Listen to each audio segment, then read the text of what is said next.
ابو حازم سے کسی نے پوچھا نماز کی کنجی کیا ہے؟ جواب دیا وضو۔ پوچھا وضو کی کنجی کیا ہے؟ کہا بسم اللہ۔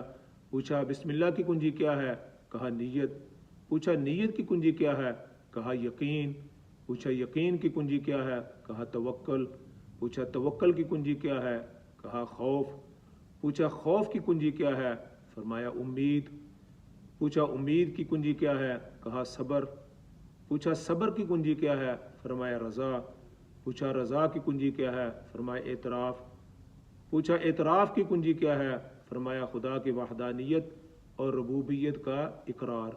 پوچھا ابو حازم یہ باتیں آپ کو کیوں کر حاصل ہوئیں؟ فرمایا علم سے۔ پوچھا علم کیسے حاصل ہوا؟ فرمایا پڑھنے سے۔ پوچھا پڑھنا کیسے سیکھا؟ فرمایا عقل سے۔ پوچھا عقل کیسے حاصل ہوئی؟ فرمایا ادب اور معرفت سے۔